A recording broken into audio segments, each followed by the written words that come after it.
All right. Y'all will not believe who I have sitting next to me today. I still can't believe who's sitting next to me today.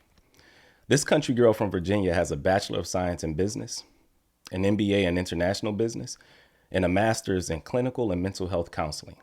She climbed her way to becoming VP of HR for a global telecommunications firm, then switched gears in pursuit of her purpose, became a therapist and licensed professional counselor with the intent to help people become better versions of themselves professionally and personally.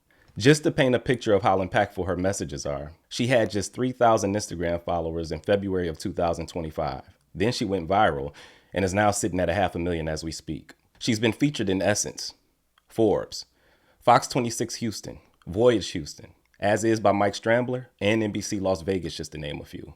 Some of the notable podcasts she's appeared on include Work Life with Adam Grant, High Level Conversations with 19 Keys, Through the Drama with Chris and Lauren on Dr. Phil's network, Checking In with Michelle Williams of Destiny's Child, Relatable with Allie Beth Stuckley, and Way Up with Angela Yee. She's done speaking engagements for Columbia University, Howard University, Jack and Jill, Delta Sigma Theta Sorority Incorporated, invited by the First Lady and Governor of Utah to speak to thousands of educators across the state, and many more businesses and organizations aiming to develop leaders who will create a culture of growth and accountability. Since the emergence of social media, mental health has been reduced to phrases like protecting my peace and setting boundaries, phrases we didn't realize were being adopted at the expense of our own growth.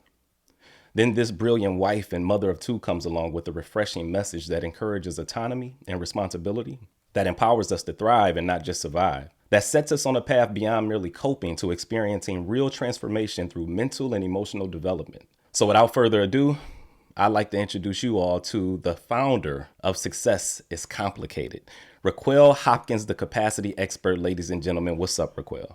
What's up, David? I ain't gonna hold you. I only came for the intro. That was so good. Thanks.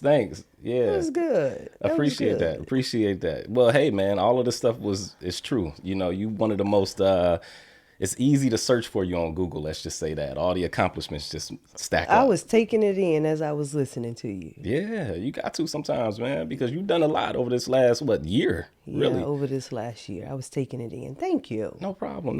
you. How was your flight? Like, hey, just want to let y'all know she flew in from Texas to be here on the TinBridge podcast. We in cold Detroit right now. So how was Cold. the flight? Woo.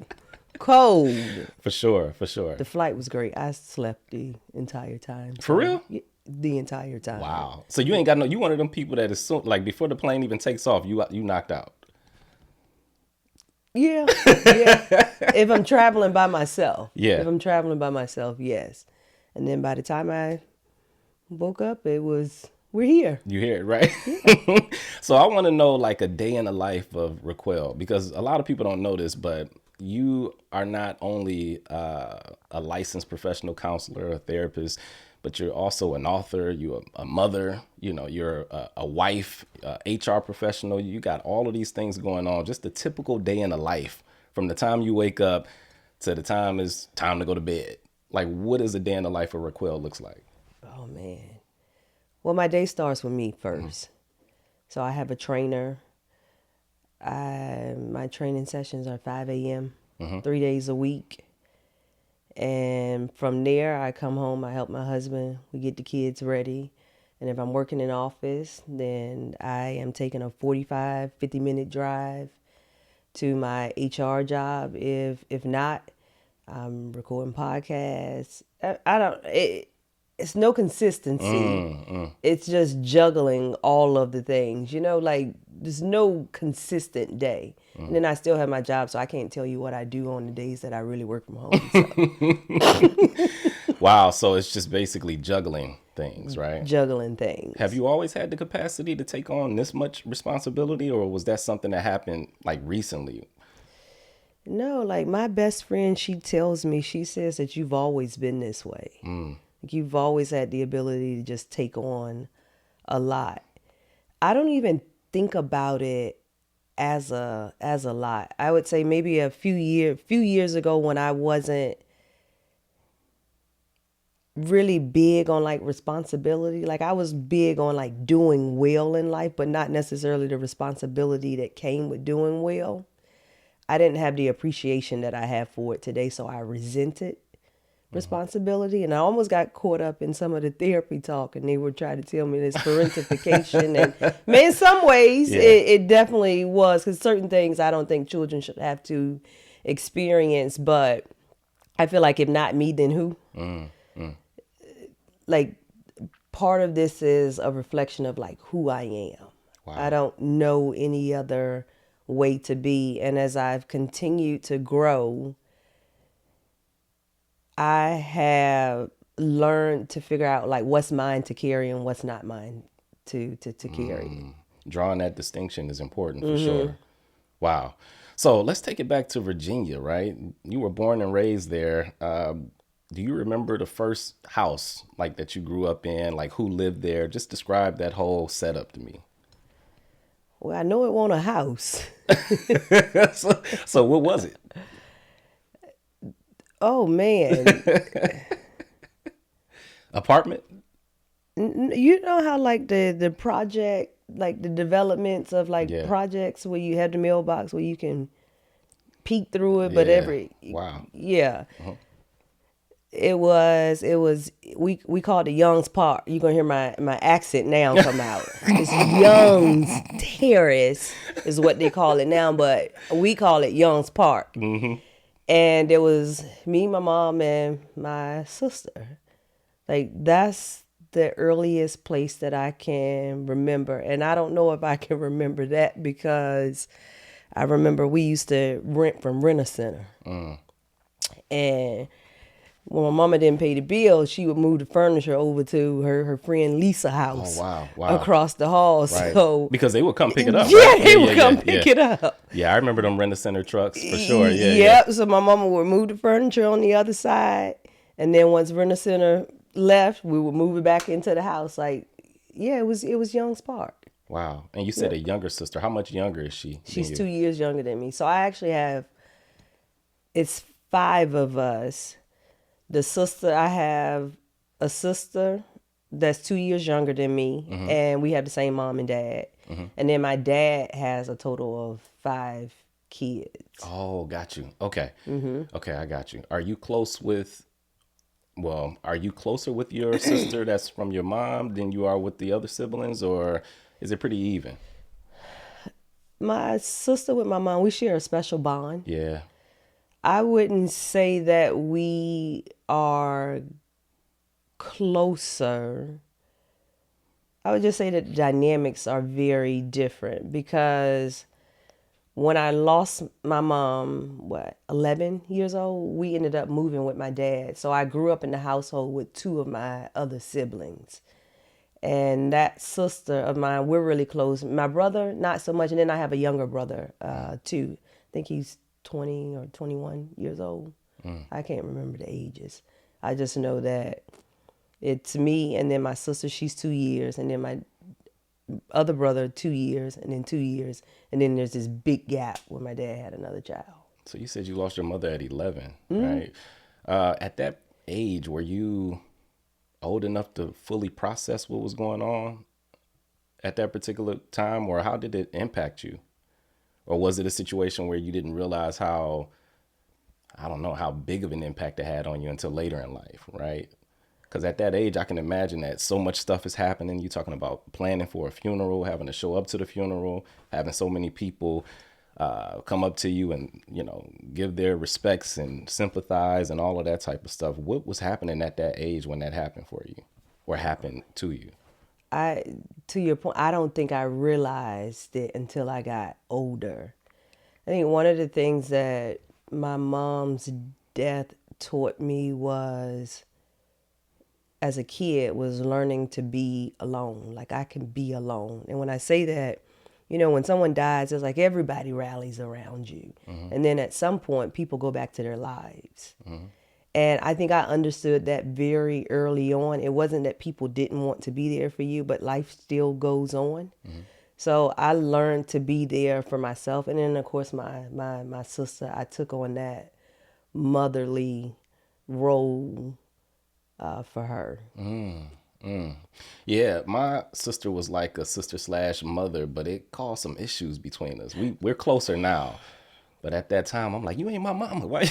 My sister would do the same. My sister would do the same. I'll never forget, I called myself punishing her for getting in trouble in school. And she turned the lights off. Wow. And she started throwing stuff. I'm like, Dad, come get this girl. It's crazy. Oh, wow. Wow. So she wow. started putting her foot down at some point, like, you're not my mom, you're my sister. And then, of course, I continued to try and find ways to protect her. And Naturally, yeah. yeah, naturally. And it evolved even into adulthood. And now I realize that's not even something that I want to carry. I want to be there for her, but not in the ways to where I take on everything anymore. And I don't think she's interested in it anyway. I think she knows that she can always come to me if she needs me. It's kind of like you said a minute ago about drawing that distinction between the things that you're supposed to carry versus what you're not supposed to carry, right? And that makes life a lot easier, I think, right? Oh my gosh, it makes it a whole lot easier because you can be intentional and more conscious about what you're truly responsible for. And when you figure out what you're truly responsible for, I feel like everything else just, there's an overflow. Yeah. So once you moved with your dad, how was that transition? Because mom is, mom has a whole different thing than dads, generally speaking. So how was the transition? David, you all in my business. So I'll tell you what just came to my mind when.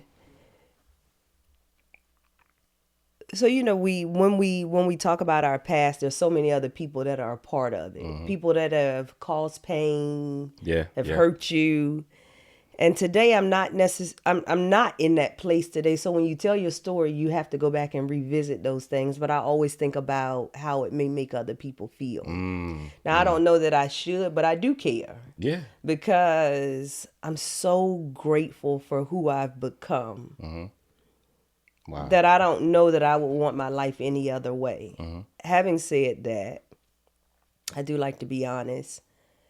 The transition from my mom. So my mom was really big on education. She didn't have it. She didn't have any education. She didn't have a high school diploma. She didn't have a GED. Wow. She was really big on education. So she provided us a lot of structure. When I moved with my dad and his wife, there wasn't a lot of structure. In fact, my dad was really loving. He was very nurturing. But he was more like when it came to school, it was, I got mine, you better get yours. So he wasn't checking any schoolwork. You just had to go to school. You were going to have perfect attendance. If you needed anything, I'm here for you. But other than that, I ain't got nothing for you. I ain't got nothing for you. Like, you better figure this out. You basically had to parent yourself. Yeah. But he was really loving. And I always say my mom provided like a lot of rules and structure. And then when I got with my dad, I think I needed like that unconditional love. So he gave that to us. Now we did move into the house with his wife and their 2 children. And that was a very interesting dynamic. I don't even think I'll tell some of the things that we experienced as a child, because for where I am today, I respect my dad's wife. I'm a woman myself. I don't know how I would have responded to certain things that my dad did. Wow. Yeah. And her and I are building a relationship. Again, it goes back to responsibility. I have two of my siblings. They struggle with their mental health. And when I say mental health, I'm talking about live with a mental illness. And my dad's getting older. My stepmom is getting older. And I feel that I have a duty and a responsibility to be there for all of them at some point. Absolutely. So for me, it's not so much of what I went through in my past. It's more so about who I've become as a because result of it. Yeah. Like I really understand the importance of forgiveness, like your heart being pure and clean despite how people may have treated you. And I think that that's why I continue to be blessed. And it's taken me a long time to get here. So I actually struggle with that. Like when people want to hear your struggle stories, it's like so many people are a part of that. But I'm no longer in that place anymore because I've truly forgiven. Absolutely. I like how you worded that.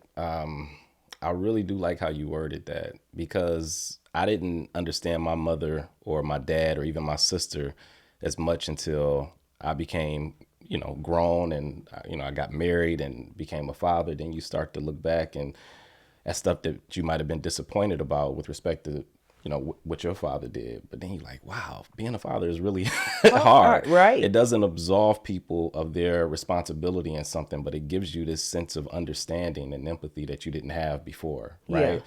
So I love how you worded that.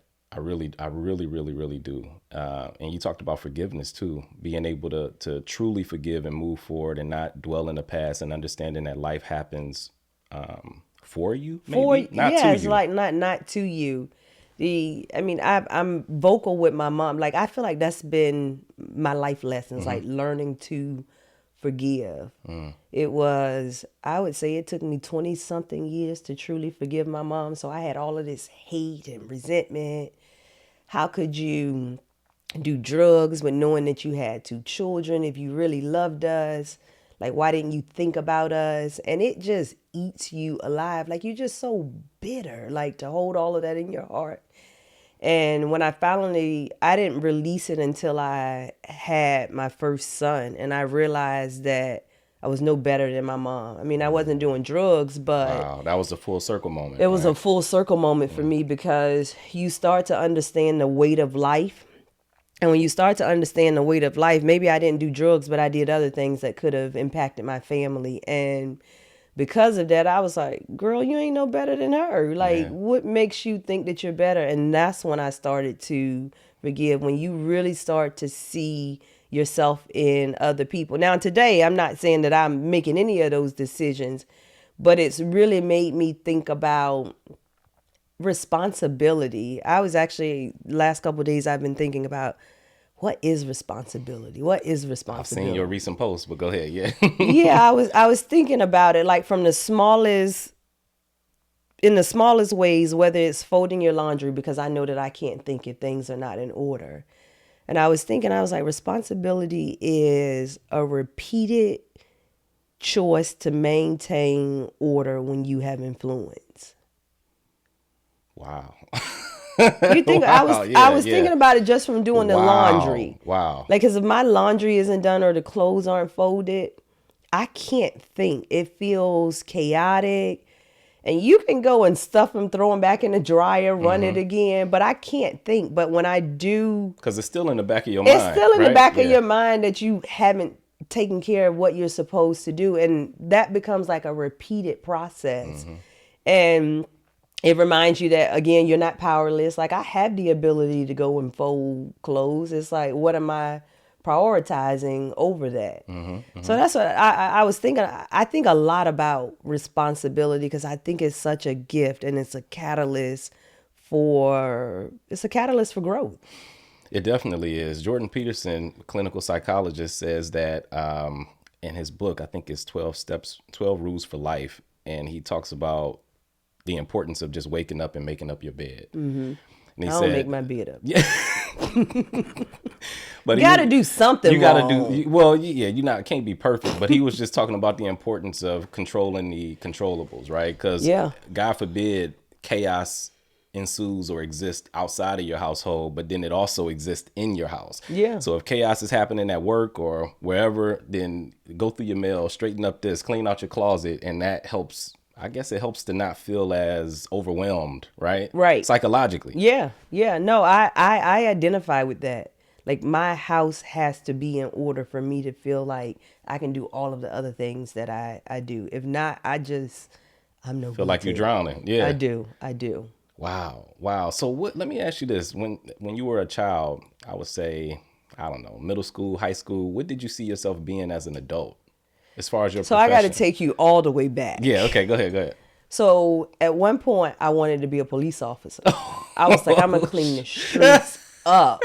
You gonna get all the I'm drugs off the telling street? all the secrets. You 5 in snitching? the hole. That means they know you coming. Like, I was gonna give all the codes. So I you was like, I was snitching? snitching. Oh wow, I wow. was like, I'm for sure gonna be a police officer because I'm gonna clean the streets up. Mm-hmm. Then I realized it's not that simple. Like, it's just not that simple.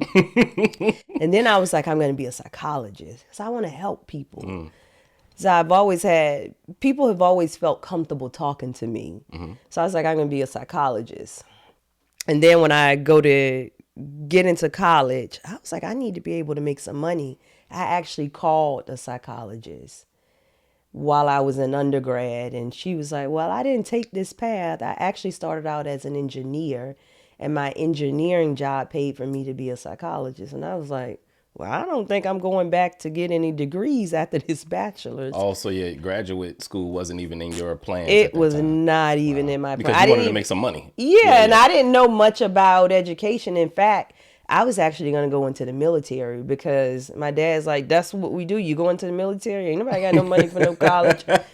And I had an uncle who had done well for himself, and he was like, we're doing it differently. He was like, I want my nieces and nephews to go to college.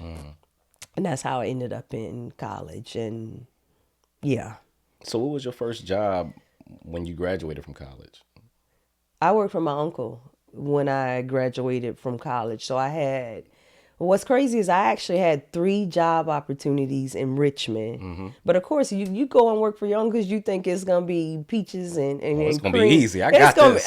For real, I thought that. And I was utterly wrong. Wow. Yeah, I always joke and I tell people that I thought that losing my mom was the most traumatic thing that had happened to me. But it was working for her. I mean, it wasn't, Wow, but wow. it was Wow. because I had this expectation about what it meant to have privilege and to now finally have something. And I didn't think that adversity was a part of that. And you never consider, I think the thing that we forget about people is everybody's on their own journey. Yeah. Including my uncle, like he ain't never had no money, so And the first one in the family. yeah, the probably first one in the family. So It's a you're lot of watching pressure. him and you're judging everything that he's doing, and in the process, you're trying to figure out who you want to be. With all of these issues that were going on, and I struggle real bad, like real bad. So when you got to his company, right, and this was the same uncle who encouraged you to pursue higher education. He told me to go into, he pursued me to go to, he told me that I should go to college, and he also told me that I should major in HR. So he had a vision plan. for me. He had He had a plan. He had a plan for my life. Yeah. So, Yes. So when you got to his company, what was your position? Was it an HR It was in professional? HR. Okay. I didn't know what I was doing at all. Imposter syndrome, you think? Or Yeah. see, I'm using therapy language here. Right. I'm like, yeah. I felt like a fraud because I didn't have any real experience outside of my internships, and my uncle was in the midst of like really building a company. So I think within 6 months of being there, he had won this contract in Afghanistan. I think it was 60,000 troops going over there. So out of nowhere, I had to learn how to get visas from these different countries and figuring out how people could travel. And I'm 22, 20. I didn't know what I was doing. So you just was drinking from a fire hose pretty much as soon as you got in there. Wow. All the time. And you go to your uncle and he like, hey, figure it out. Figure it out. Sink or swim, baby. Sink or swim, baby. You're going to rise to the occasion or you're going to fall. It's 2 choices. Yeah.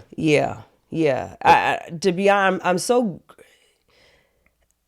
while I don't agree with everything, I'm really grateful for him in the sense that he didn't make it easy for me, because I don't know that I would even be able to have that good old intro that you just gave me without all of those experiences. Like, I think that this, like, I really trust my journey. Yeah. I really, really do trust my journey. Yeah. I wouldn't have said that a few years ago. I'm like, why is it so hard? Like, I've done all the work. I went to school. I've done this.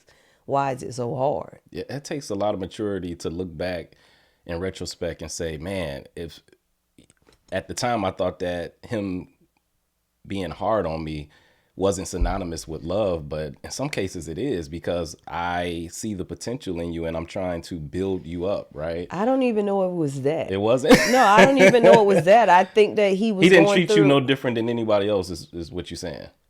Or do you think as a result of like, that's my family, sometimes you can be harder on your family than even the other employees because you're more comfortable with He them? didn't have to do that for me because I naturally did it for myself because I didn't feel like I earned my spot. Also, you were hard on yourself. Yeah, I was hard on myself Wow. because I was like, I didn't really earn my spot here, which is why I stayed in school. I kept, in fact, like we had this joke, like every 2 years I would be like, I need to find me another job. I need to go work somewhere else. And I'll never forget when I actually started seriously like interviewing, people would be like, you're overqualified.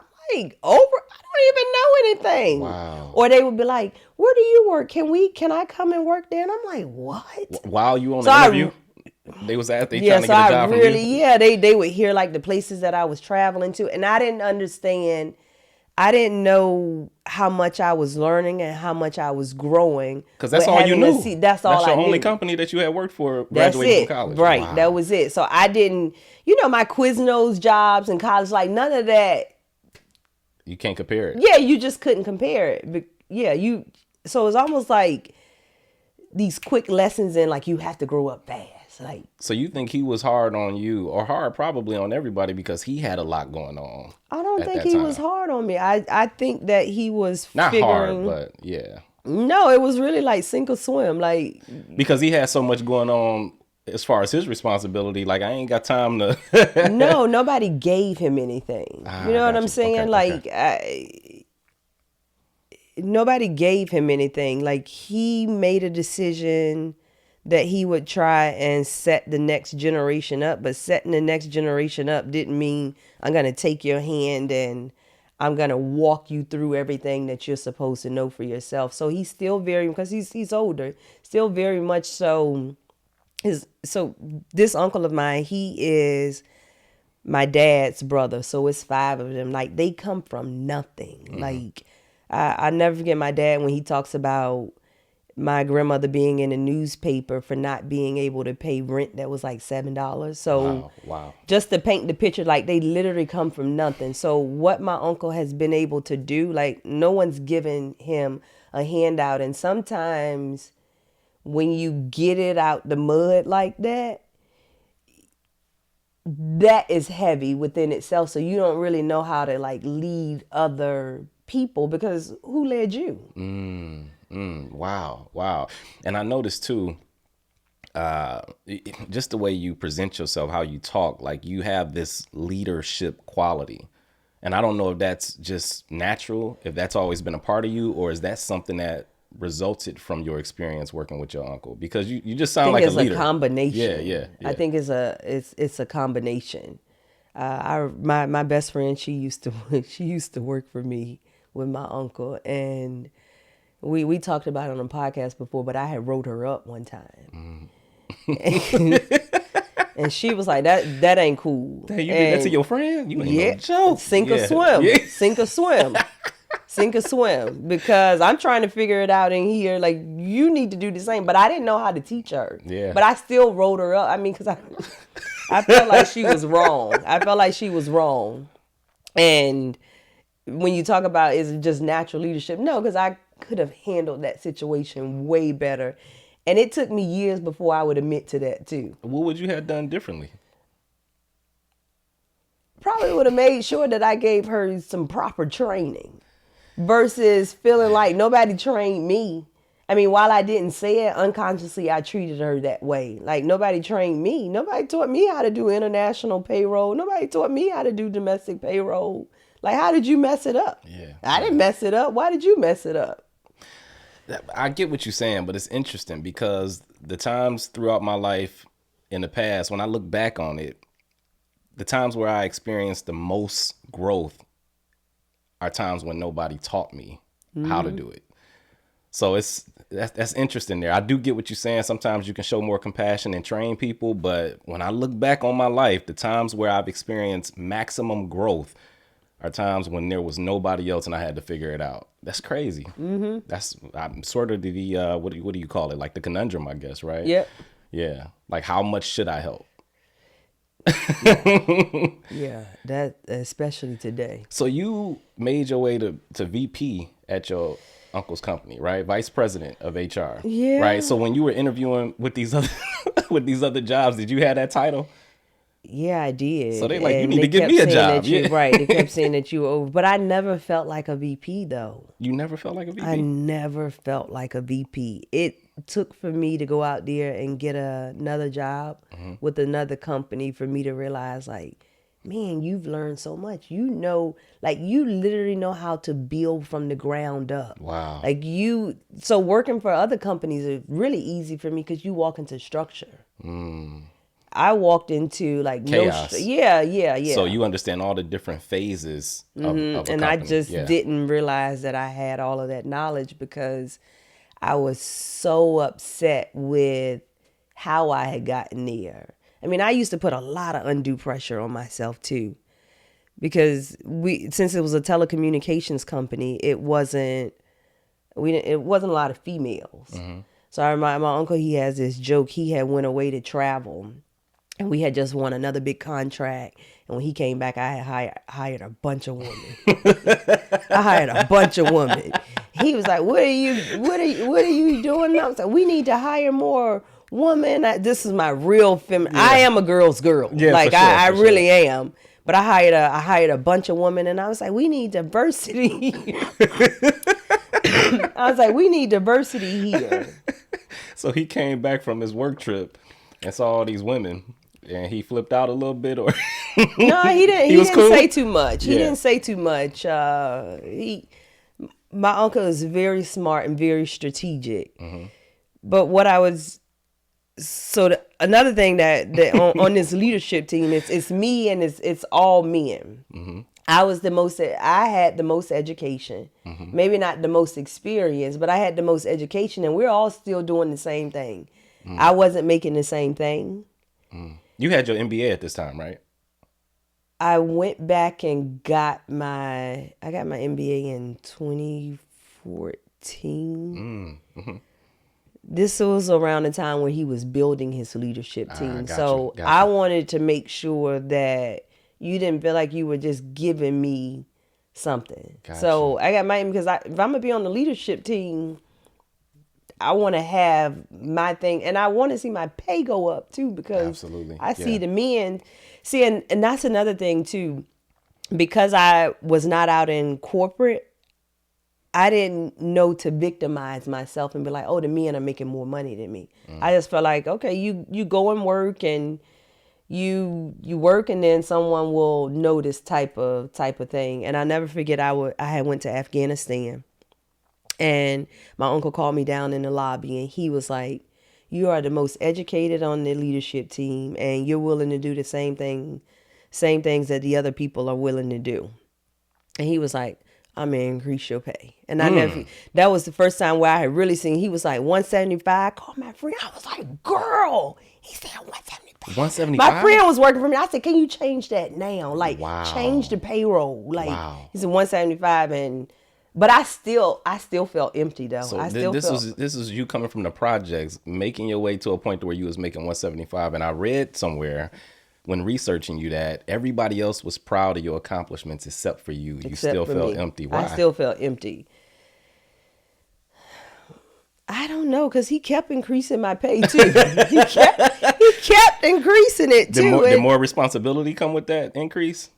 Or maybe you felt like, man, I gotta do more to feel like I'm earning this. Not to say you hadn't earned it. No, because I think that at some point my uncle was trying to satisfy me in different ways. Yeah, he wanted me to stay. I never forget. He had he was like, well, you have privilege, so you don't have to be here all day. So maybe you can go and volunteer. And I was trying different stuff, but it didn't do anything It just didn't do anything for me. And that's the thing, whenever you're working for somebody else's company, it's their company. No matter how much my uncle would tell me, like, this is ours. This is his dream, yeah. That was his. He built that. He did that. And I just felt like I hadn't done anything for myself. So I always felt like, is this it? I was proud to be associated with him and proud of his accomplishments. And I used to look at him whenever he would come in on Mondays. I remember when I decided to resign. And I was like, you come in on Monday mornings and you're like excited to be here. I was like, I don't have that same feeling. And then that's when I quit. You quit? I mean, that was after like 10 years of like wow. feeling restless. But I was like, I don't want to do this anymore. There's no amount of money or anything that can get me to stay. Like, it's time I mean, to go. you talked about how important responsibility is, but purpose and meaning are equally responsible, right? Leading your life. It wasn't even just about, yes, passion and purpose, but I just didn't feel like I was in a driver's seat. Wow. Yeah, I get you. So you left. Did you have a job waiting on you when you left? Come on, I know you had another HR gig. Man. Probably wasn't VP, but you had like a lower level HR gig waiting for you, right? This is why I say discipline is so important to me today, because I did not. But I figured things out. My uncle was like, you can treat this as a sabbatical. So I quit in August. And he was like, I'm going to continue to pay you until February. He was trying to keep you. I was like, cool. I can continue to try and figure out this coaching thing. I finish up school. He cut that payoff early. He said it's time to come back. Because he's a businessman. He knew, like, she's not coming back. And then it got hard. It got rough. Well, no, but see, when he was paying you, you was saving up, though. You was... I have not been a steward of things. At that particular Not time? at that time. Okay. No. I mean, because I didn't ever really worry about if I would lose my job. So it was YOLO. I was doing... Wow. We were traveling all over the world. We were doing everything. But you didn't go back. When you could have. You decided, nope, I'd rather suffer and figure this out. I'd rather go back to the project. And not because it was him. I just need to define myself. It out. Yeah. So you started, so you enrolled in some program to become a life coach in 2019, right? That was the turning point for me. That was the turning point. And I didn't quit until 2022, but in 2019. What made you decide you wanted to be a life coach, I guess, yeah? Nothing. I was like, I can't go back to school to be a psychologist now. I didn't did Can't this go MBA, backwards, right. And I still ended up going back for a second master's. But I saw it was either 2018, I saw this post, Nicole Lynn, she's an agent. She's under Clutch Sports now. Oh, yeah. She's a lawyer. I saw a poster. She was like, you owe it to yourself to follow your passion. You don't even know these people, and you just see. And I was like, I owe it to myself. And life coaching was like the closest thing to me being a psychologist. So I go into this program, and I'm always about becoming better as a professional. Never really from a personal standpoint. I get you. I double down on the professional aspect of it. Yeah. So I get into this program, and they had like this pre-work, and they were asking me all of these beliefs about religion, and I was like, I don't do that religion stuff no more. Like, do that religion stuff. Yeah. And then I actually called the school, and I was like, I thought that you all train people to be professional coaches. So what's up with all this personal stuff? And they were like, it's all right. You're right where you're supposed to be. If you don't feel comfortable asking the question. So then I felt like they're challenging me now. But it felt kind of invasive at first. Like they felt very invasive because I really had to turn on the lights and start looking at myself. Ooh, wow. Like I really had to turn on the lights and like start looking at myself. You're saying that you really want to lead your life? What are you truly going to take responsibility for? What are the things that you are going to start being intentional about?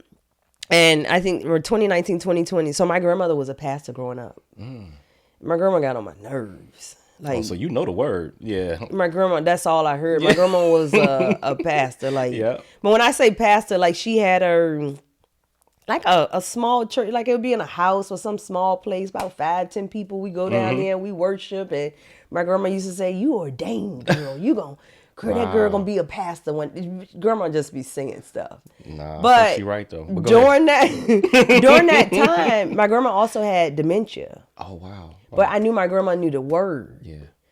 So I started picking my grandmother up and going to church. And I was like, I don't have that. Like, I've lost that completely. I've started operating in the driver's seat. Like, I need that back. And I started taking I'm getting ready to cry. Oh, God. Man. Oh. I started taking my grandmother to church, and I was telling her all my business because she couldn't remember, because my grandma would repeat your business too. But she had dementia, so she couldn't repeat it. And she would always give me some scripture like, the Lord will forgive you, you repent, or just whatever it was. And then she couldn't remember after that what she told me. Wow. But I held it so close. And then I started engaging more with the coaching work. I was like, okay, I'm not all the way gone. Like, I haven't completely lost what got me here, but I still was like, I'm just going to go, like, because I needed that connection. And then I met this lady in this coaching program, and she introduced me to this guy named Wayne Dyer, an author, Change Your Life, Change Your Thoughts. And she gave me the book, and she was like, I forgot, is it Tao or something? Tai? And I was like, I don't read other books outside of, like, Christianity. And I was like, they say that if you do that, you can lose your mind. Wow. And she was like, just read the book. And I was like, I'm really trying to lose my mind. Yeah. So I read the book a year later. Yeah. And the book had a lot of different concepts in there about different religions. And then I started going to this church, and this church called New Hope. And it was a white pastor. And I said, I need to go somewhere where they're really going to teach me. I don't need a motivational speaker. I need to learn this word, like, for myself. I need to get a relationship with God. And then that's where my journey was. So the coaching program actually brought me closer to God. Wow. Because I couldn't process some of the concepts that they were teaching me, because I didn't have a spiritual backing, really. It was like, okay, you work hard, you go to school, you get your degree.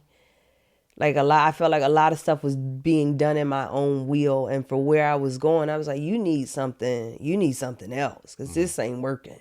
Wow. So you got into coaching. Yep. Wow. Then you got another master's in clinical and mental health counseling, right? Yep. So now you're a therapist, life coach too. Yep. You started your own business, RH Life Coaching, right? How did that go? Because it's the first time being an entrepreneur, right? Right. I didn't know what I was. And then you start learning other things, right? All the judgments I had about my uncle about running the business. Like, you that's hard. Yeah. That's hard, right? It ain't as easy as people make it out to be. This hard. I was like, woo, this hard. Right. Like, you really got to go out here. You got to market to people. Wow. You got to figure out how to sell your services to people. Wow. And I was always willing to throw spaghetti at the wall, so to speak. And because I was still working for my uncle, I had the money, so I would go out here and hire all these different coaches, and and they were useful, but yeah. I think the best thing that happened to me was not having the resources anymore, because you had to truly learn to steward what you had.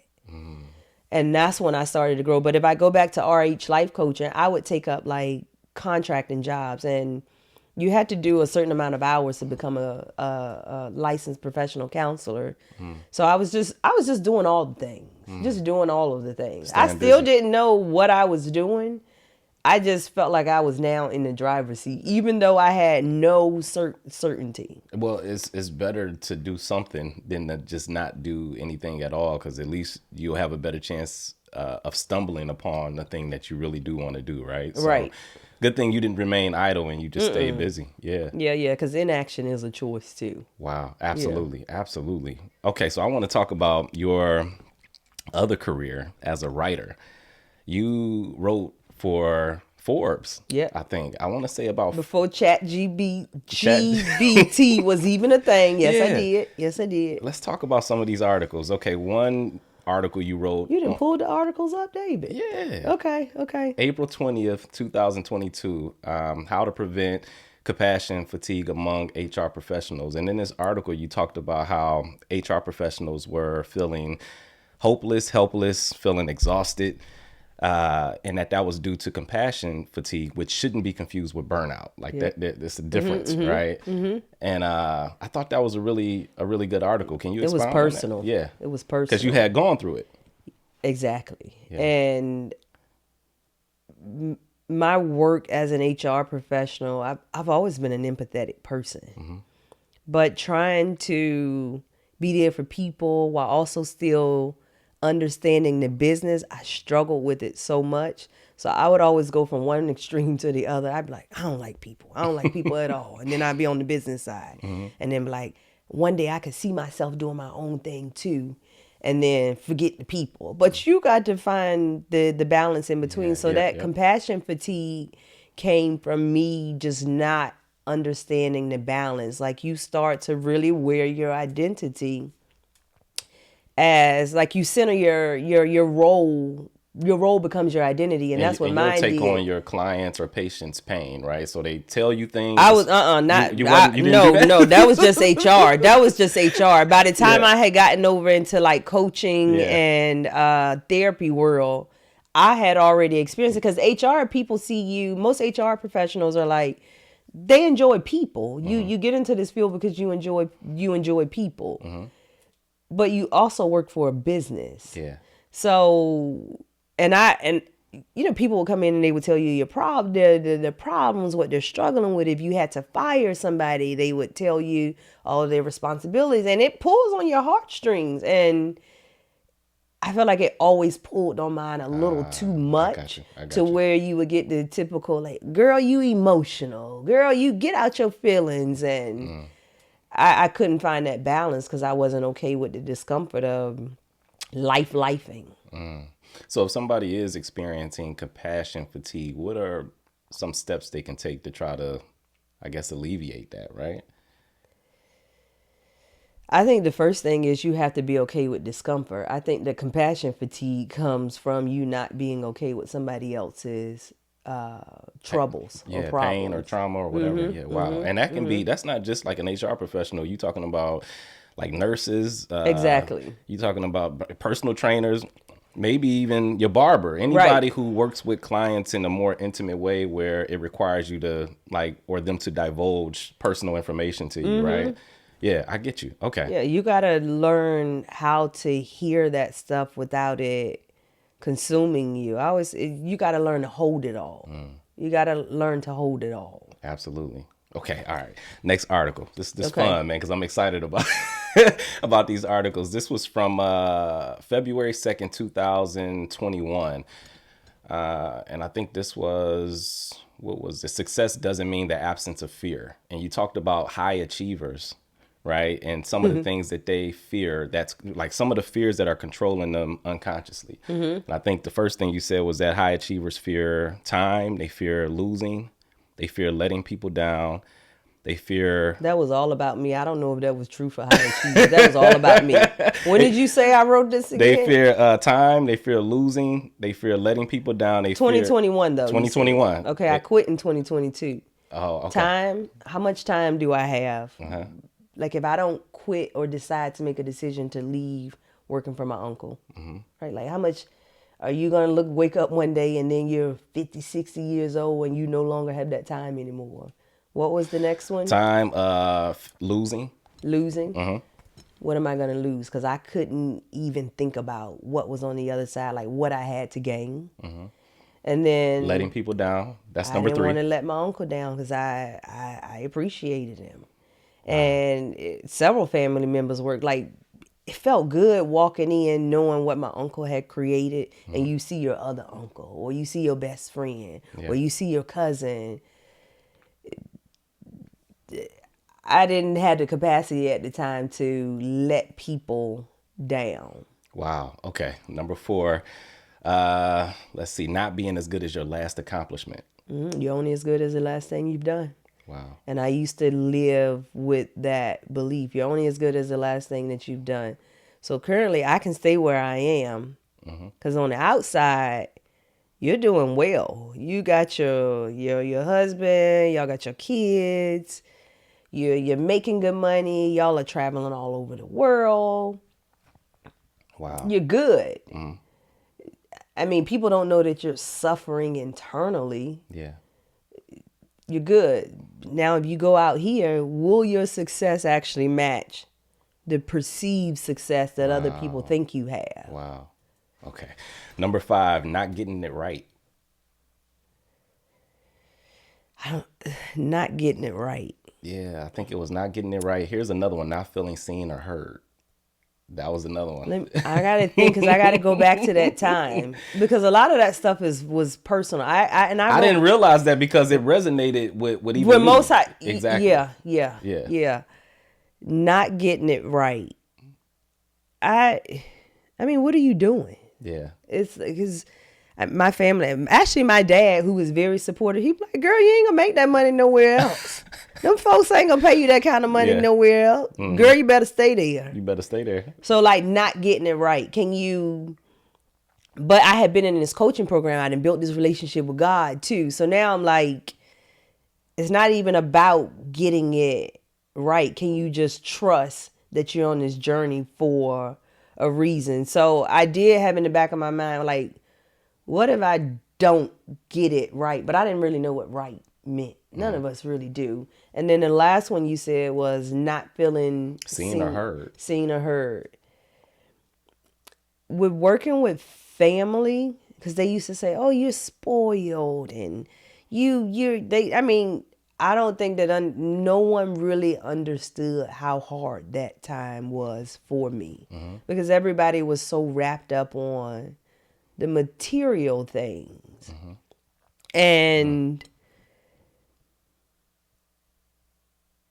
for me, because I'm always doing a bunch of stuff. Like in between all this time, I done been a real estate agent.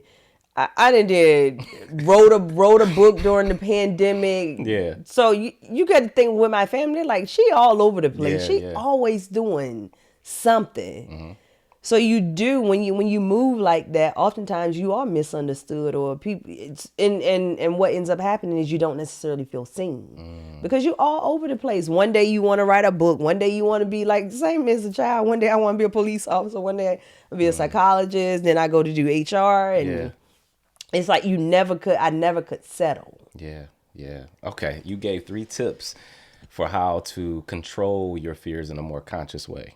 The first tip you said to review all of the relationships in your life, including the relationship you have with yourself for any damage.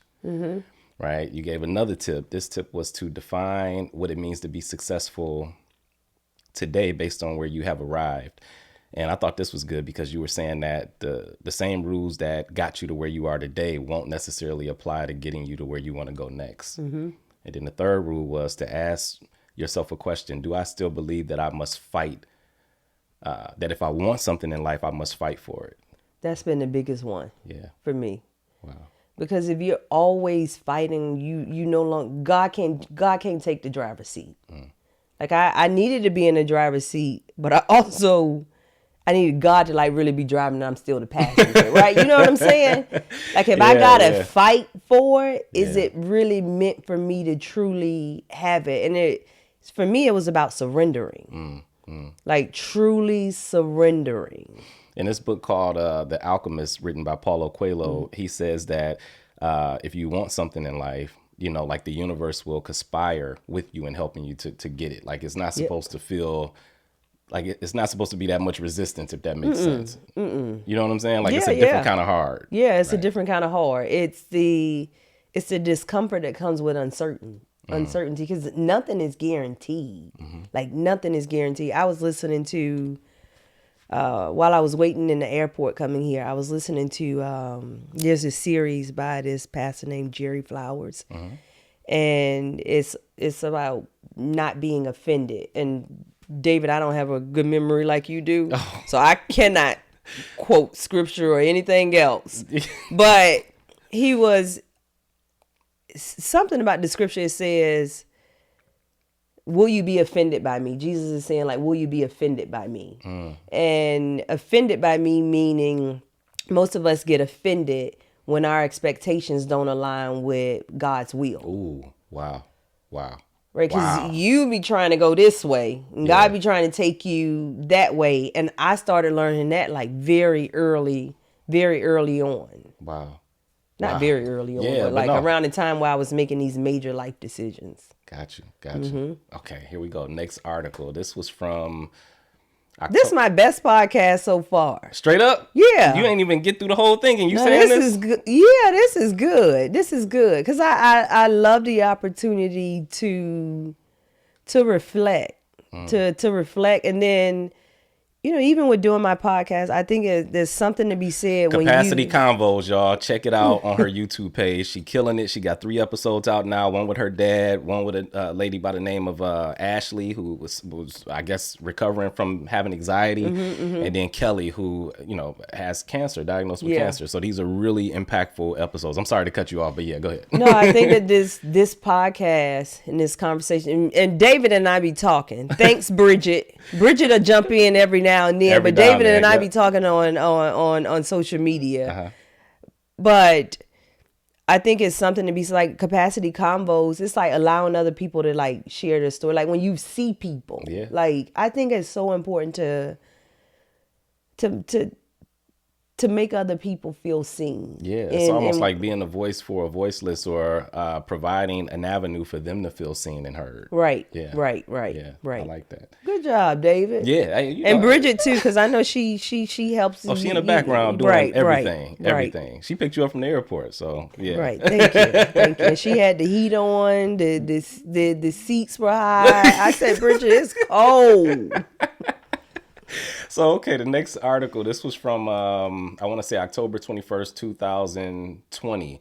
And you said that autonomy has a price. What is it costing your organization? You talked about how when you step into these roles, like, and you move up the ladder in corporate, that typically, there's a lot of freedom there. But that comes with the responsibility of having to make choices. And we often underestimate the consequences associated with the choices that we don't make. And I know this from experience. That's why this resonated with me. I was working for this company. I won't mention the name. And I inherited another worker, right? My boss basically made me take this person because her boss. I don't like them inherited folks. Yeah. You didn't get to pick. And this boss didn't tell this person what their issues were before moving them. So they got with me.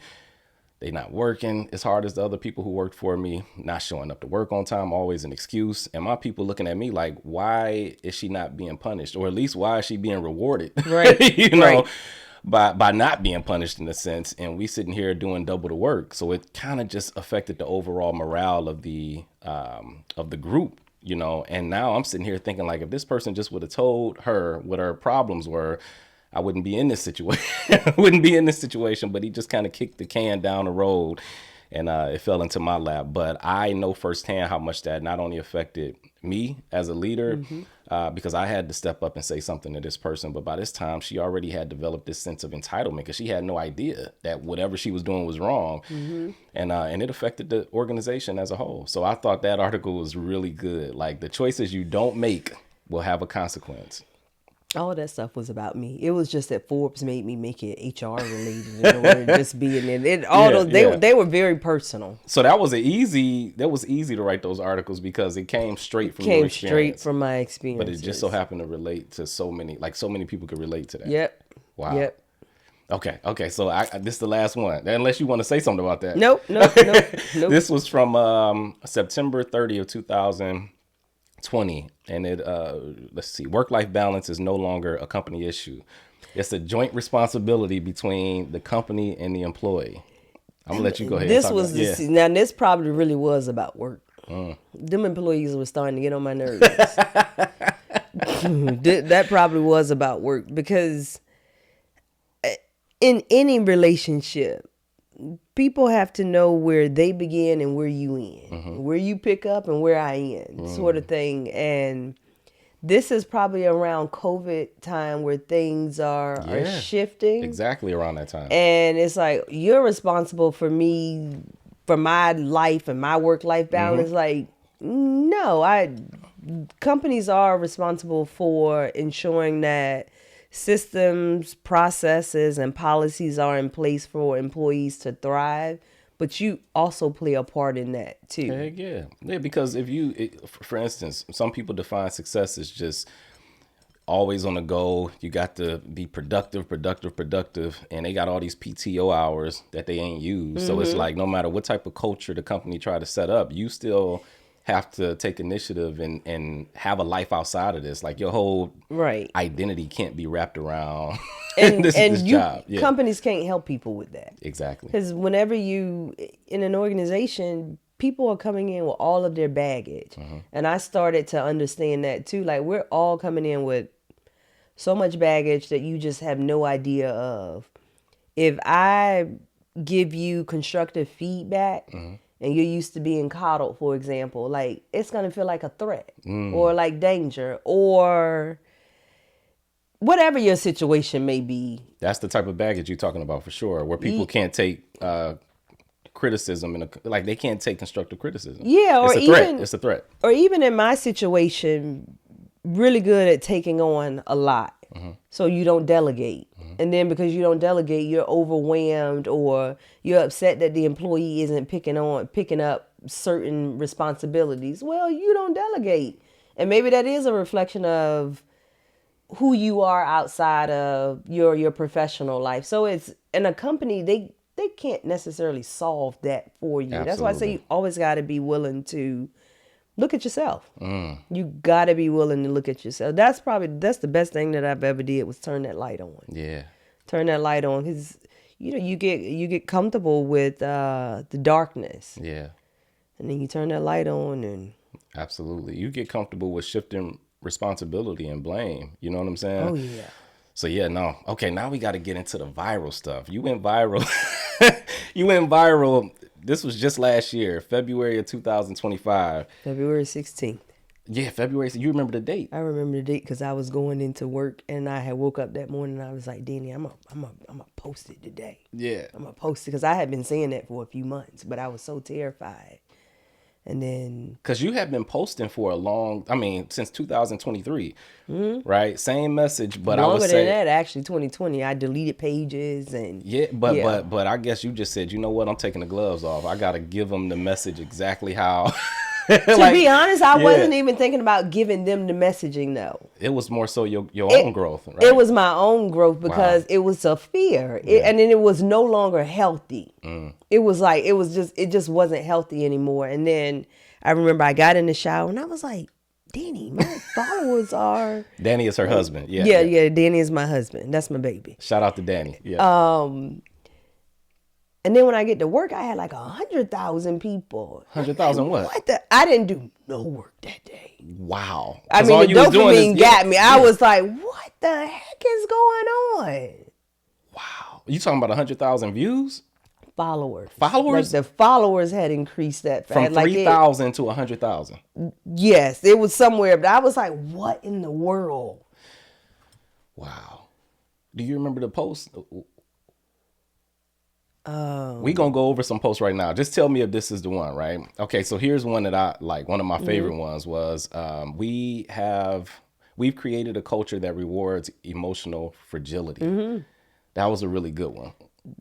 I don't know which one, because it was two different ones. I don't remember. Yeah, it was just basically because I had a bunch of them. Just. But these are my favorites, and they were like from February and beyond, right? But the reason why I like that one is because these two gentlemen wrote a book. A guy named Jonathan Haidt, who's a social psychologist, and also Coddling Mind. Greg Lukianoff, right. And he's a attorney and he's a free speech advocate. They wrote the Coddling of the American Mind, published in 2018. A lady named Pamela Paresky was the lead researcher for the book, and she's also a social psychologist with a clinical background. And she coined this term called safetyism. And that book popularized the term. And it's characterized in the book as a belief system or culture that prioritizes safety over everything. Like it makes it a sacred value, and safety in the sense that, well, emotional safety, right? To the point to where it starts to interfere with young people's social, intellectual, and even emotional development. Yeah, Because your mental health, your mental health is something that's supposed to optimize over time. Yeah. I always tell people, if you think about how you think, feel, and behave, those things shouldn't stay the same. Wow.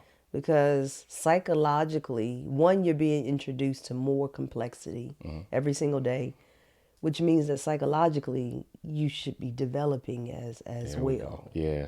Yeah. Yeah. So that's why I like that one a whole lot. The second one, this one was like, I think this had 5 million views. Destigmatizing mental health went completely wrong. Completely wrong. Completely wrong. Yeah, so I thought that one was really good. You had another one. This had 11 million views. 3 toxic mental health trends.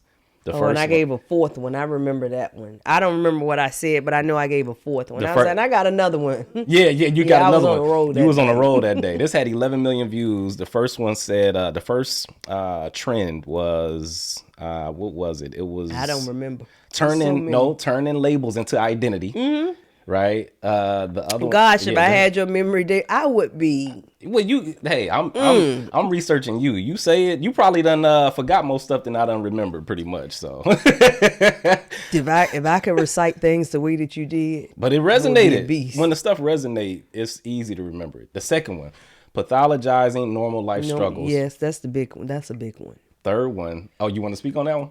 Go Okay. ahead. The third one was what was it? Because the fourth one, the bonus one you gave was, what the hell is even a safe place? Yes, right? yes, yeah. What is that? What the hell is a safe place? What is that? I don't know. I don't know.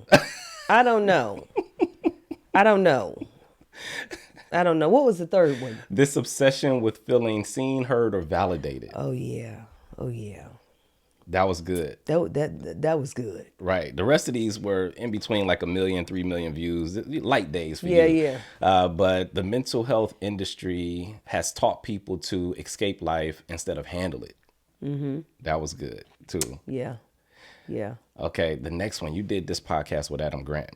And I thought this was like phenomenal. You basically said that the biggest barrier to capacity is avoidance. And you said life doesn't shrink us. Our refusal to face life is what shrinks us. Yep. Brilliant.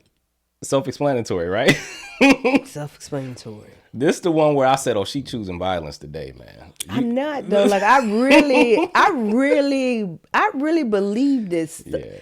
It's so, when I first went viral, I can't remember if I had therapists said or not, but I remember going back to this, finding this balance, because I do understand business. I do understand that we're wired for negativity. We have these cognitive biases. But I didn't want to use my title. I just always felt like that was just so corny. But I was like, but if I want to get people's attention, therapist said, and I had earned it. Actually, I don't think I had it initially. Because I remember people saying, what credentials does she have? What are her credentials? And I didn't want to put my credentials. Now I got my whole alphabet up there. Don't come in my comments with that. Yeah, don't come in my comments with that. Right.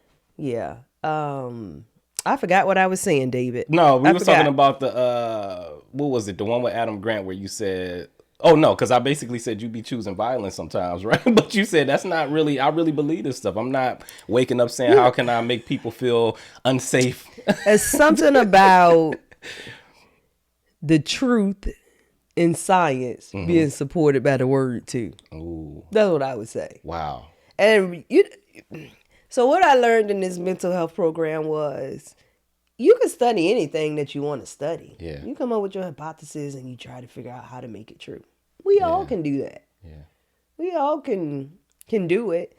So I without knowing that at first, I realized that that's the type of research that I was navigating towards. And I remember we took this class called Abnormal Psychology. And it was such a good book. I can't remember it, but I remember like bits and pieces of it. Like, for example, as early as 7 years old, kids start to suppress their emotions. I'm like, we got all these conversations about people suppressing their emotions when it's natural, it's human for you to do it. And I love looking at the world through my kids' eyes, because you can go back and you can see them doing it. I'm like, my son does that already. Like, I'm just trying to get a kiss from him yesterday. He's like, oh, get off of me. Knowing that if I start hugging on this 3-year-old, he wants some love too. Like, that's suppression showing up early. Like, not teaching him to suppress anything. So when I started reading that book, like, what's the difference between abnormal versus normal? It's like, who really gets to decide? Who really gets to decide? And what are those things that really make us all human, whether you're male, female, black, white, whatever it is? And those are the things I started paying more attention to, because that's the only thing that matters. Yeah. Like, if I can understand how I'm wired as a human, I can figure out how I need to grow. And that means that the blueprint for growth is very similar for everybody, irrespective of race and or gender. Let's not now, overcomplicate your pressures might be different. Your pressures might be different based off of race and or gender, but the growth path, it's the same. That's taking me to my next video. All right, let's go. The next video, you said the new victimhood sounds a lot like self-awareness. Whew. Don't it? Ooh, man. Because you said that if you sit up here and say that, well, this is happening to me because I'm getting comfortable now. I got to make sure that I keep my I know. I got my profession. Bridget, don't keep us in line, Bridget. Yeah, if she starts to go off the rails, Bridget, just stop us. Reel me back in. But you talked about how, like, identity, like if a person says, well, you know, I'm a woman, or I'm black, or I'm Hispanic, so therefore I got these limitations. And it's like you put these limits above yourself to the point to where, well, why even continue to live life if you don't think you can transcend this situation? On top of the fact that there's so many examples of other people with the same identity who have done the same, who have overcome their adversity.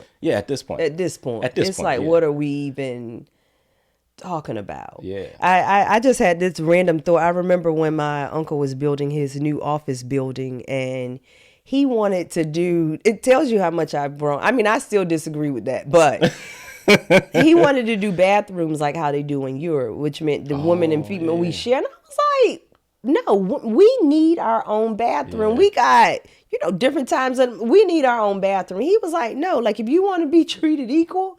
And I'm like, no, like, so, cause he would try and do that. Like, if you women want to be treated equal. And I'm like, no, we need our own bathroom. Right. We don't want to share a bathroom with men. Like, I know there are some things that you really need to advocate for, and then there are some things where you have to just take responsibility. Absolutely. Right. Absolutely. I love it. Okay, here goes another one. Your pain is not special or unique. And then you gave all these examples on this post about suffering, like whether it's Judaism, Buddhism, Christianity, they all say the same thing about it. You're not special. Everybody's going to suffer. That's almost, I would say, it's the price you pay for existence. It is the price. Yeah. It is the price. Learning about those different religions, I wanted to be a culturally competent professional. Kind of hard not to do that if you don't understand other people's walk. I never forget when I was getting my hours for becoming a licensed professional counselor. I had it was right during the middle of COVID. And it was a white woman. She came in, and by like the second session, she was like, I don't understand why they're glamorizing George Floyd's death. He was a thug. He was on drugs. I mean, I know that he cried out for his mother, but so what? And I remember like, what the lady, do you see me? Like, yeah. Say, and then I was like, culturally competent. I kept coming back to that. Yeah. And this is why I think that this is some of my strength, because I would go and tell like I would tell Danny, I would tell my family, the supervisor that I had at the time, and they're like, you don't have to deal with that, you know that, right? And I'm like, but it's her lived experience. Like, this is how she was raised. This is how she truly sees the world. Next session, she got on there and she had said, Daddy told her to stay away from them niggas. What? And I was like, and I'm not going to say that I never felt anything, because I did. But again, it wasn't about me. Yeah. Wow. It wasn't about me. You gonna beep? Can you beep that out? I ain't beeping that out. Oh, all right. They gonna get that. And I remember, long story short, so I was unless you really want me to beep curious. it out, but go ahead. I don't care. Okay, you were really curious. What I ended up learning about this woman was, one, she did grow up in a household which I would consider racist. I mean, let's just. I'm sorry, that allergy. She did. We're gonna call a thing a thing. Yeah. However, if those were her learned experiences, Yeah. why wouldn't she come in sharing them? Yeah. Yeah. Because my dad was like, I think she's trying to punish you. Like, she's trying to hurt you. I was like, this lady don't even know me. Yeah. Long story short, she had lost her mom, her dad, her sister. Oh, wow. Her sister had biracial kids. Wow. She didn't know how to connect with them. Wow. But I see why, based off of the things that Her she experience. was. Yeah. Yeah. I don't know what she was trying to do, but it was less about her at that point for me, and then it became about me. I was like, man, if I can sit here and listen to people's lived experiences in this way. First of all, what I did is my coach, I had a coach at the time, and I went and said everything I wanted to say in a session too. The stuff that you don't really repeat. Because once she gave me permission to do the same thing, I was like, she was bold. Wow. Yeah. It wasn't about being bold. It was her just sharing her truth and her lived experiences. That was one of my key moments of like really growing as a professional. And I was like, I can be really good at this, because you realize like it's not about you. I can sit with that discomfort of people sharing their stories and not making it about me. I'm not saying that there weren't times where it didn't hurt, because that was my first, it's one thing to hear it on a movie, and it's another thing to be sitting across from one somebody, person and you hear like, these are the things that they're being taught in their house. But that's that holding that pain and joy. Like, I felt a lot of joy that I could continue the conversation. Did I feel pain at some time? Yeah, because there's people in the world that exist like that. Yeah. However, it is. And you didn't let your racial identity get in the way of you doing your job as a professional. I mean, some days I turned off the camera and stuff. I'm like, But no, Right. I did not. Yeah. I did not. And I'm sure there was some counter transference at times, because I'm human, but I didn't quit. I didn't stop seeing this person. Wow. Wow, that's so good. Okay, so this is all right, last one. You said that how therapy language is causing us harm. So you talked about like terms that you mentioned earlier in this conversation: parentified, attachment styles, trauma bonding, trauma response, how inner child, all of these things are good because they give us language. They help us to understand what we're feeling or what we've experienced. But you said two things can happen as a result of this. You labeled one as emotional fallout, and then the second one was a reaction spiral, which I've seen that. I've seen people finally put language to stuff, and then all of a sudden they turn into Tupac, hit them up. And they going in on everybody who done wronged them. I never forget, I had it was actually one of my coaching clients at the time, and they were like, I coming from therapy, and my therapist told me that I was parentified. And I was like, not immediately, because you build a relationship, but long story short, do you think any of your other siblings could have been parentified?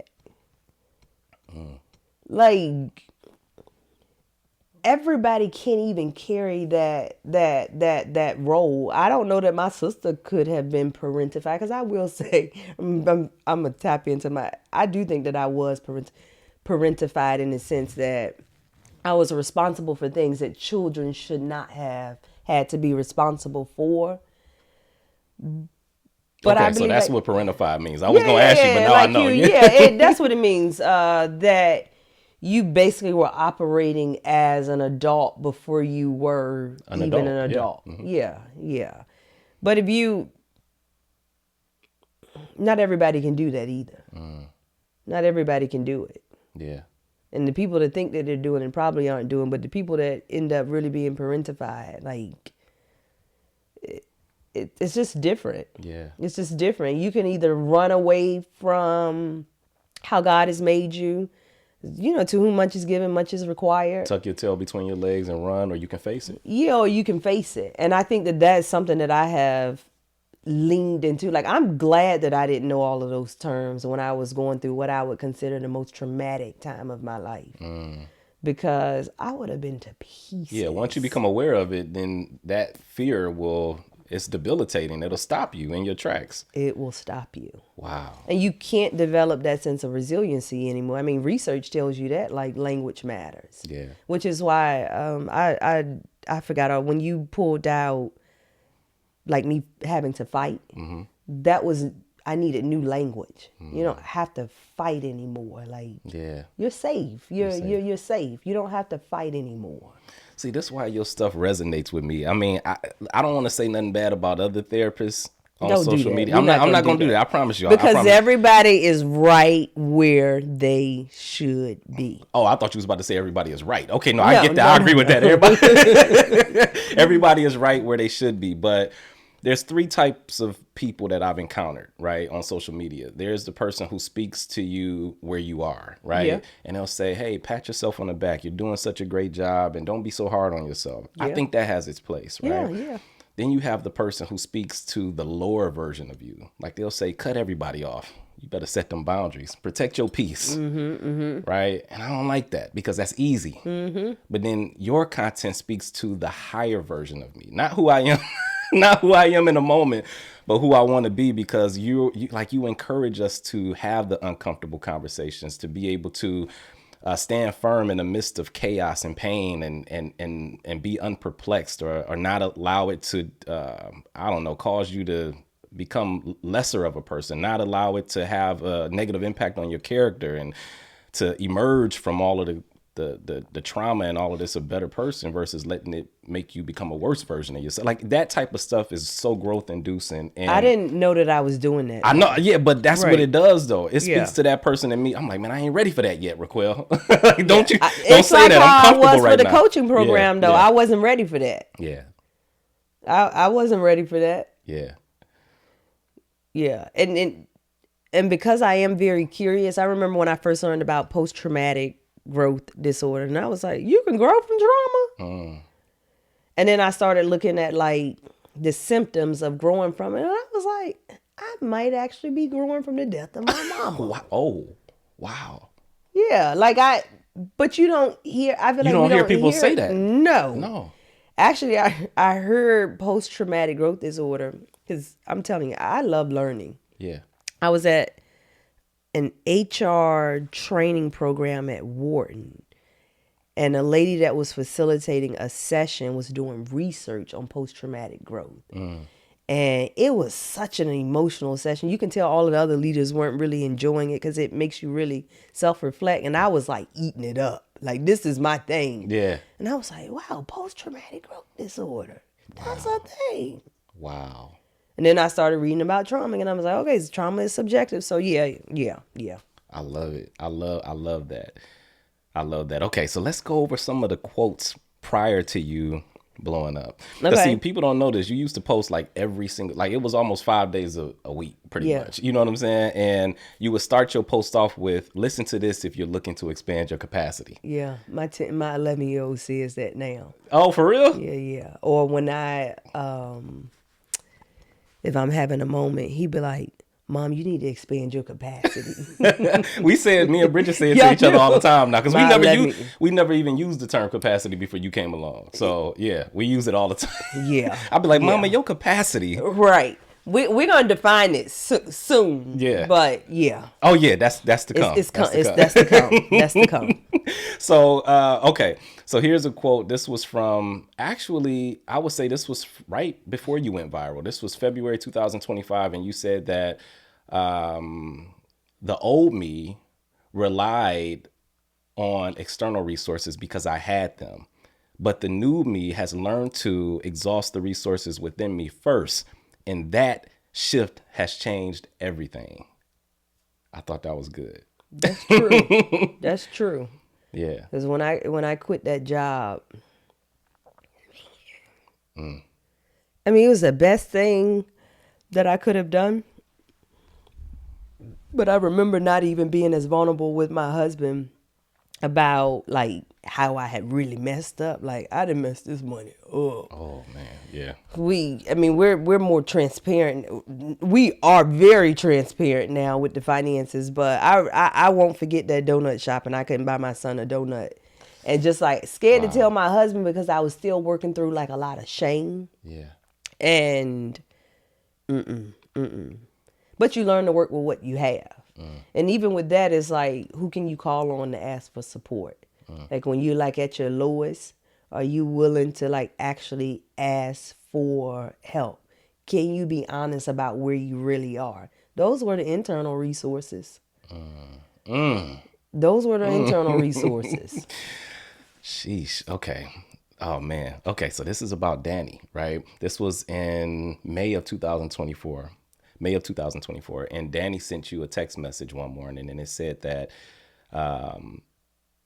you will never be given a dream, right, without also be given the power to make that dream come true. I don't remember. You will never be given a dream without also being given the power to make that dream come true. And I thought that was cool because I screenshot it. Nah, it was like you wrote it out, but you said my husband texted me this on this morning, and I just thought that was beautiful because it sort of it just showed that support from a partner and how important that is to our own growth. I think, right? So I gotta give him let's his talk credit. let's talk about Danny a bit. Danny is the MVP behind the scenes, man. What does he mean to you? Because you guys have been married now for what, 14? How many years? David, I told you I ain't got good memory. All right, forget it. I ain't gonna say Danny. Listen, Since 2013. 2013. Got 2 kids together. One is 11, right? Yep. And then the youngest is 3. Yep. Right. So what has this journey been like, being married, and how has it benefited you personally?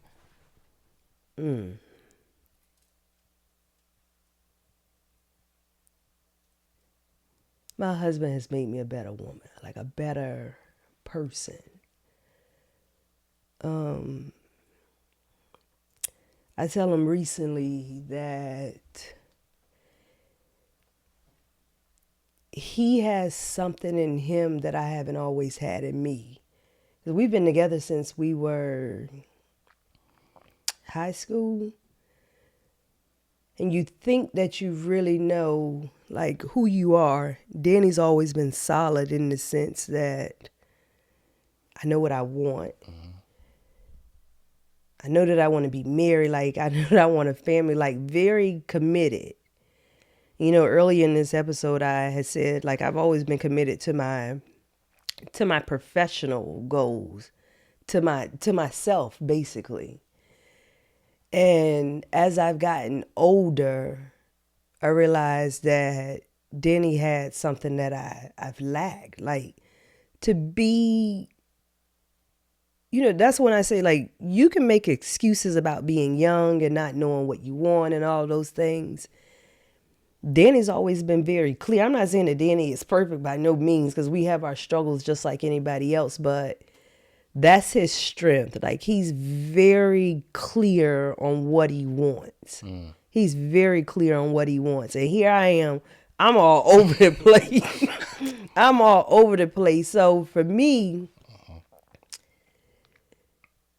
his patience, his grace, the level of protection that he covers me and the boys with, I'm glad that I can see it today, because I haven't always been able to see it. He's my rock, though. Like, Oh shoot, you got me crying. I know. He's my rock. Like, he's my rock. Yeah. Yeah. And to watch us, like, how we continue to, like, there's nothing that Danny and I can't get through. Like, you know, this social media stuff and just being busy and juggling all of the things. I mean, I don't know. Like, God made Danny for me. Like Yeah. God made me for for Danny. Like he's pulled out the best in me, and hopefully I continue to pull out the best in him. And some tissue right next to. Can you give me one too? Yes, I can. Yes, I can. This wasn't even supposed to turn into this. But yeah, thank you for that. Yeah, I didn't know. Thank you for that. Nah, cause man, I wouldn't be who I am today if it wasn't for my partner. So that resonates deeply, and Something, it right? it resonates deeply. Yeah. Yeah, because the initial thought in getting married, or at least it was selfish for me. It was like, oh, this person is gonna make me, and I'm gonna get to this quote because you said this in February of 2024. And you said that in a world that often romanticizes the notion of finding a perfect partner, it is essential to remember that the most enduring relationship we have is the one with ourselves. True connection doesn't come from someone filling our voids, but from two whole individuals choosing to intertwine their paths. And I think in the beginning I was like, oh, I want this person to fill my void. Same. Right. Same. But then you realize, like, no, that person is there to basically act as a mirror to help you identify the areas that otherwise would be blind spots if they weren't there. Right. And it is essential to your growth, but you have to do the work. It's not their responsibility. Mm-hmm. Anyway, great quote. Yeah. No, I think that so much of that is true, because on the outside world, everybody's like, oh, you're this, you're that. And then you come home with the person that you spend, they're like, they know everything about you. Like, you can't lie to them. They know everything about you. And I think that when I remember when I got with Danny, I was like, Danny he has two brothers. This is his mom. They're like a small knit family. I was like, they ain't got no trauma. It's like my wife family. My family dysfunctional. They don't have nothing going on. His mama gonna be a good grandma. I always wanted a grandma that would be knitting blankets, and she did all the making photo albums. I used to get so irritated going around Bridget family because of how beautiful it was. Like, man, when Danny mama took me, I was 18 years old, and she was like, "You want to go to Disney World with us?" She took me to Disney World with them, and I was like, They not dysfunctional. They took Project RaQuel to Disney. Wow. They took me. They took me. Wow. And it wasn't so much that they weren't dysfunctional, because every family has their flaws. Mm-hmm. But I was still trying to put together the perfect picture. Not realizing like the work that it would take to actually be and stay married. Mm-hmm. So, yeah. I love it, man. Okay. This was from September 2023. You said that who I am matters more than what I've done. That is the only thing that matters to me, because that's all you have. Yeah. And it's not so much about who I think I am. It's as much as we want to say that we don't care what other people think, we do. Yeah. We do. To some degree, you should care a little bit, because that's the mirror that's being reflected back. But it's what people say about you, how you impacted their lives. That's the only thing that really matters. What I do, I mean, it makes me feel proud, but it's like, if people can consistently, like, if who Danny gets at home is what people experience on the outside world, and vice versa. It doesn't mean no good if Danny gets one person, your clients get one person, Bridget gets one person. Like, can all of that start to actually come together? Integrate. Yeah. Yep. Okay, here's another one. Doing things scared has been liberating. Facing fears head on has a way of shrinking them. So I got a question for you. The fear associated, because you already wrote this book before called What They Don't Tell You About Success, A Guide for Fulfillment and Real Impact. But now you're about to write another book, and this is going to be huge, right? So is there any fear associated with this? Because you just seem to face every single thing that comes. All right. Okay. Okay. All right. Go ahead. I'm being serious. No, is I'm just playing. is there any fear associated with that? Because you're writing a book. I'm sure you're gonna put a lot of you in it. Is there any fear associated? This the most. You got all my business out today for the most part. Yeah. Is there any fears? Because that's a big task. I'm just saying, you already was an I author, would be but this is lying like, if I said there would be no fear. Like I want to be New York Times bestseller. Like that's that high achievement in me. But I'm not attached to it. Wait, you had another quote where you said that it's okay to pursue external success and internal peace. Nothing wrong with seeking a life that is abundant in every sense. No, absolutely not. Yeah. I mean, I would die if I could not do both. Yeah. I mean, but I need the other because that was the void for me. Yeah, for sure. Fear.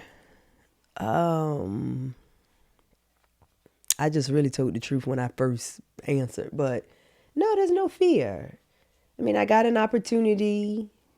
I took it. I'm running with it. No real. But I just think it's powerful that in facing things that you might fear, they do shrink over time. Like it makes you stronger in the process, and those fears they get smaller.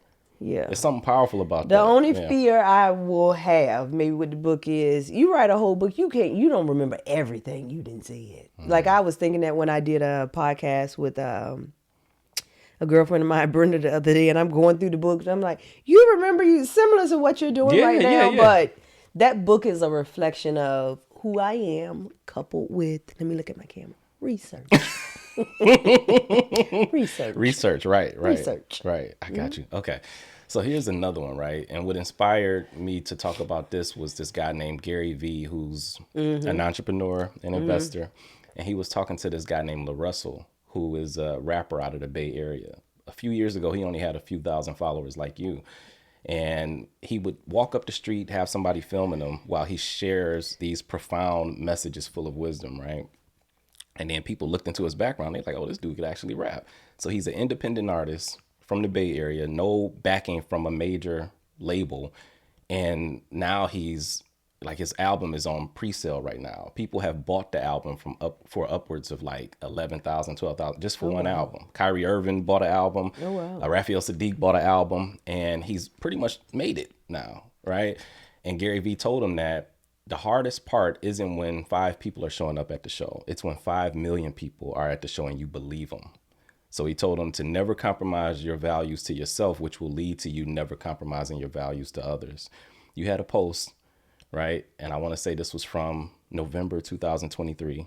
And you showed up for 100 days on Instagram. You was holding up these balloons, 100, and you were celebrating the fact that you had showed up and you were consistent. And you were thanking the people who had joined you on this journey. 5 people. Yeah, the 5 people. But who you are, you stood firm in who you are when nobody was clapping. And then after everybody started clapping, you know, with a few detractors, but I would say the reaction has been overwhelmingly more positive than negative.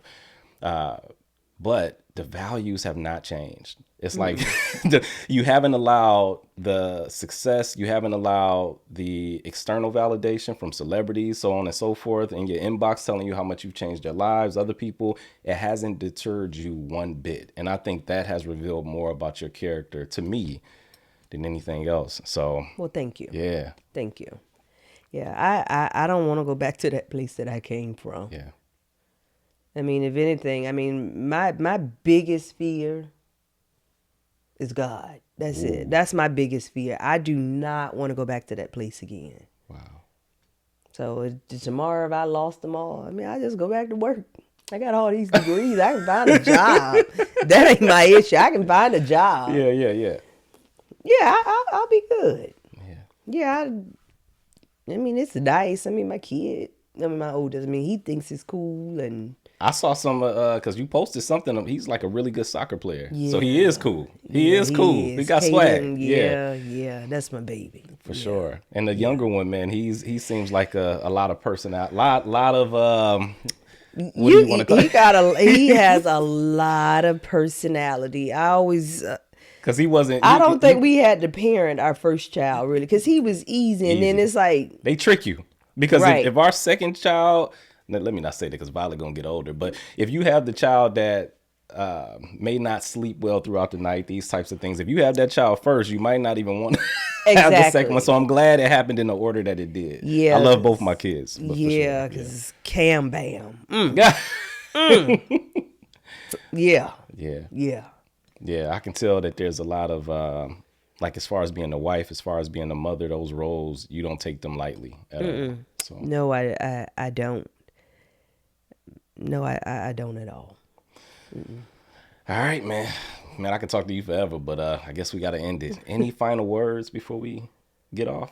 Before you look at your camera and tell them where to find you all across social media? Final words. You know, one of the things that have come from social media is meeting good people. I don't remember, and David, you jumped in my DMs, and I was like, "Oh, he got substance. Like he know what I'm talking." It was one of your lives first. I jumped in the live first, and then yep. You know, they always say that there are pros and cons to this. I believe in like wise counsel and just having good people, and you know, we have been talking about me coming on your podcast for a while. I just want to thank you and Bridget. Thank me and Bridget. Wow. For just being who you are. I mean, you jumped in my DM. You didn't know if I would respond or whatnot, but I believe that God doesn't make any mistakes. I'm really big on just having good people in your life, and even for your wife to allow us to communicate the way that because David and I be like talking. Like we send each other posts. I might share something with him to get his feedback.